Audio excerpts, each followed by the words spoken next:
Quand tu arrives à décortiquer ce mystère de la vie, tu auras une meilleure compréhension envers la vie.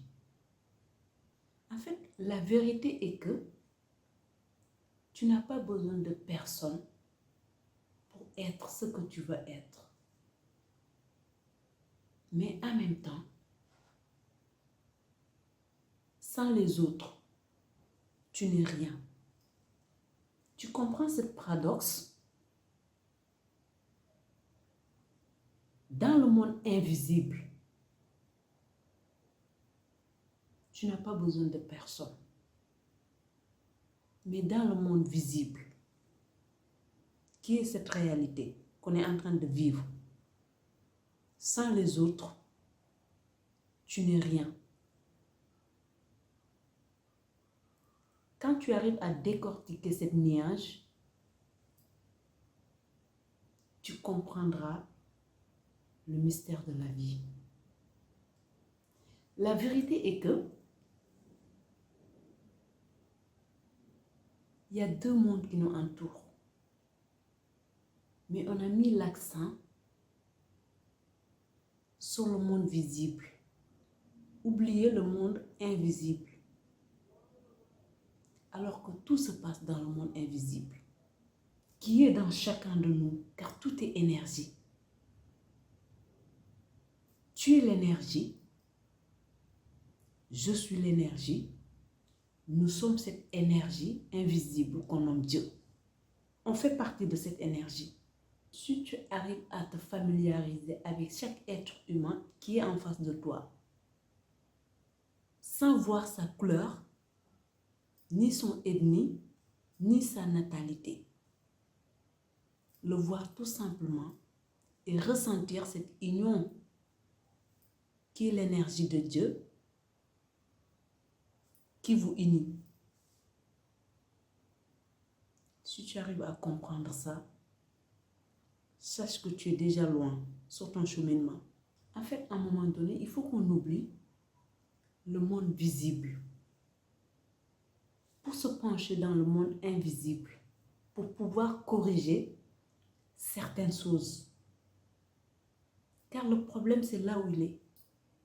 Il n'est pas à l'extérieur. Si tu comprends qu'il y a deux mondes qui t'entourent, et là où tu crées ta réalité, ce n'est pas dans le monde visible, mais c'est dans le monde invisible. Car c'est là où sont tes pensées, c'est là où sont tes souhaits, c'est là où il se loge tes croyances. En un seul mot, c'est là où tu crées ta réalité. Donc si tu te focalises là-bas, tu transformeras vite l'extérieur. Encore une fois, tu n'as pas besoin de personne pour être ce que tu veux être. Mais en même temps, sans les autres, tu n'es rien. Tel est le mystère de la vie. Si tu arrives à décortiquer cette nuage, tu seras déjà plus loin par rapport à beaucoup de personnes. En fait, ce qui t'empêche de voir Dieu en vérité, c'est que tu as réduit sa taille dans ta tête. Élargis tes horizons pour pouvoir voir Dieu partout. Voir Dieu dans chaque être humain qui croise ton chemin. Voir Dieu dans un fourmi. Vois-le dans la nature. En fait, ce point de vue te permettra à respecter chaque chose qui est ici sur terre. Car tout a une place ici. Et tout a une mérite aussi. Mais si tu réduis Dieu dans ta tête, tu te vois séparé avec tout. C'est là où il est l'illusion. Car tu es connecté avec tout, mais en même temps, c'est toi qui crées ta propre réalité dans ton monde invisible. Mais vu que tu vis dans la tête, tu te focalises qu'à l'extérieur. Parce que la tête t'empêche de connecter avec ton monde intérieur. Mais si tu arrives à te connecter avec ton monde intérieur, tu vivras ta vie dans le non-dualité. Tu vivras ta vie dans l'unité avec tout. Tu verras Dieu partout et dans tout. Mais commence par voir Dieu dans chaque être humain qui est en face de toi.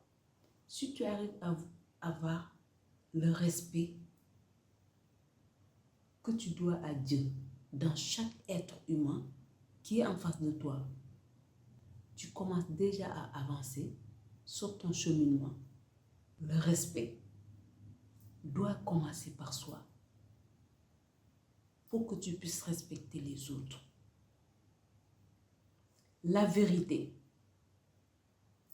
doit commencer par soi pour que tu puisses le dire aux autres. En fait, si tu savais le pouvoir qui dort à l'intérieur de toi, tu sauras que tu es le créateur de ta propre film. Tu es l'auteur qui écrit les scénarios. Mais le problème est que tu le fais inconsciemment.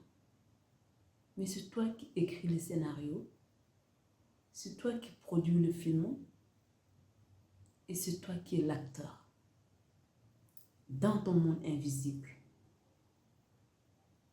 Connecte-toi à ton âme, qui est le boussole qui te guide pour ton cheminement. Pour ce faire,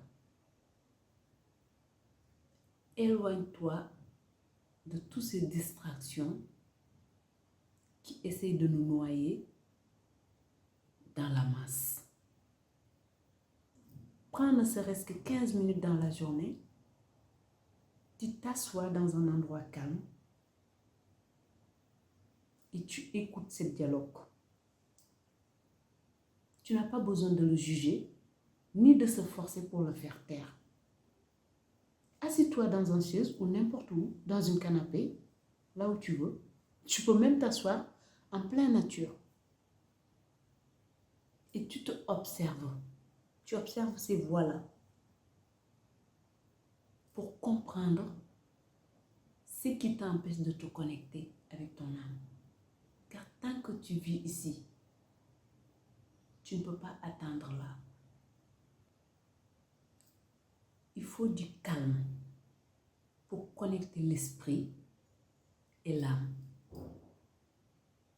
Si tu arrives à connecter ces deux-là, l'esprit et l'âme, tu sauras que tu es le réalisateur de ton film. Impose-toi le calme. Car il faut se l'imposer avant qu'elle soit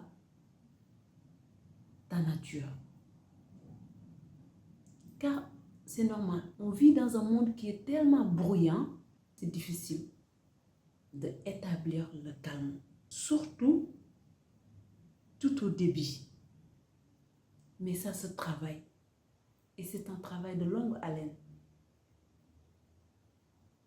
Parce qu'on vit dans un monde où chacun veut affirmer son opinion. On vit dans un monde où chacun veut avoir raison. En un seul mot, on vit dans un monde où celui qui crie plus fort est plus respecté. Alors que celui qui crie plus fort est le plus faible. C'est juste qu'il a déguisé sa faiblesse. C'est la raison pour laquelle il a besoin de crier pour qu'on l'entende. Mais celui qui déborde de force n'a pas besoin de crier. Il n'a même pas besoin d'ouvrir sa bouche pour qu'on le comprenne. Reste calme. Si tu arrives à garder ton calme au milieu du chaos, sache que tu es déjà très loin sur ton cheminement. Cela était le conseil de Lion affamé pour aujourd'hui. D'ici là, je t'envoie tout l'amour que je porte dans mon cœur. En attendant, je prie le bon Dieu pour qu'elle mette de lumière sur ton chemin. D'ici là, porte-toi bien.